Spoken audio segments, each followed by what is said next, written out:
या महाराष्ट्रामध्ये. त्याच्यामुळे कंत्राटदारांकडनं पैसे खायला सगळेच मोकळे आहेत.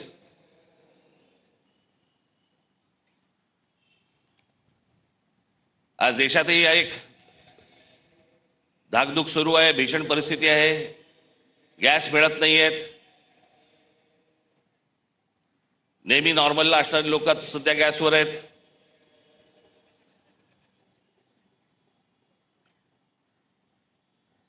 खरं तर काही गोष्टी आपल्याकडनं राहून गेल्या, आपल्या पंतप्रधानांकडनं पण राहून गेल्या. जो इराण इतकी वर्ष आपल्याला साथ देत होता,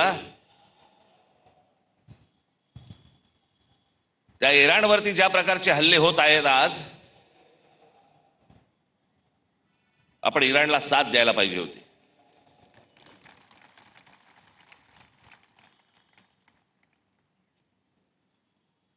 या देशामध्ये येणारं सगळं बरचसं तेल हे इराणमध्ये येतं, ते आपल्याला रुपयामध्ये देतात, देत आले. पुढचं मला माहित नाही. पण खामेनी गेल्यानंतर देखील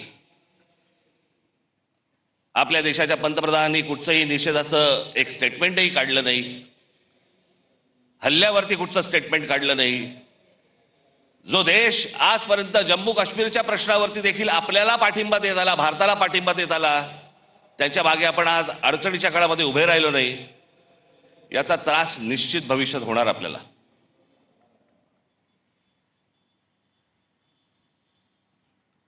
आज सगळ्या बाजूने समजतच नाही की नेमके आपण कुठे चाललो आहोत, काय चाललो आहोत.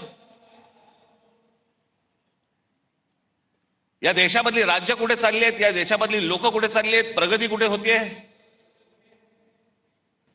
मी आता गेल्या जानेवारीमध्ये आपली इथे जाहीर सभा झाली, त्यावेळेला मी अनेक लोकांचे वाभाडे काढले इथे. आपण पण किती अडाणी आहोत हे पण सांगितलं.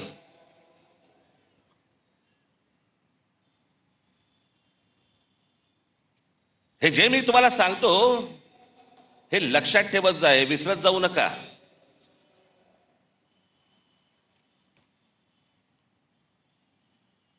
आज फुरसतीत आलायत ना, फुरसतीत जात ना जरा.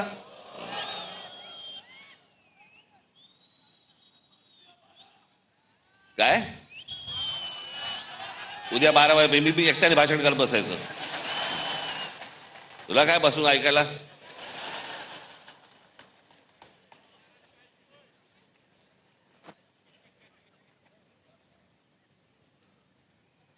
मी ज्या वेळेला राजकारणामध्ये आलो त्यावेळेला माझं पहिलं जेव्हा भाषण झालं आणि त्या पहिल्या भाषणानंतर मला जेव्हा माननीय बाळासाहेबांनी बोलवलं, एक एक वाक्य सांगितली होती त्यावेळेला. काही जसं स्क्रू फिट व्हावा ना तशी आतमध्ये गेली ती वाक्य.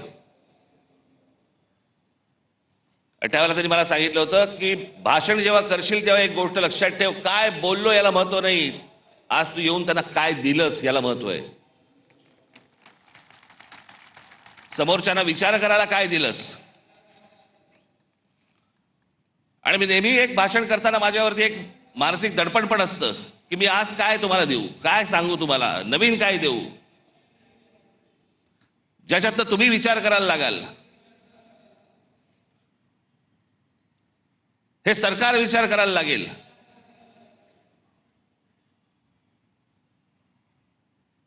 पण आज तुम्हाला सगळ्यांना, देशालाच अख्ख्या करमणुकीमध्ये गुंतवून ठेवले. करमणुकीमध्ये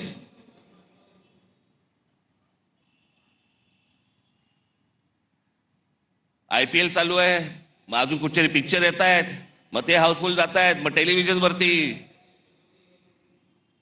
मी आज तुम्हाला सगळ्यांना एक नम्र विनंती करणार आहे, महाराष्ट्राच्या हितासाठी नम्र विनंती करणार आहे.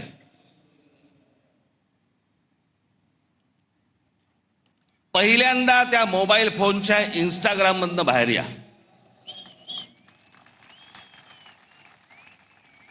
सकाळी संडास नाही, लवकर बाहेर याल. मध्यंतरी ते आमचे ते काय ते रील बाज वगैरे सगळे आले होते, मी माझ्याकडे नव्हतं ते मोबाईलवरती, ते टाकलं, ते गुंतायला होतं त्याच्यात.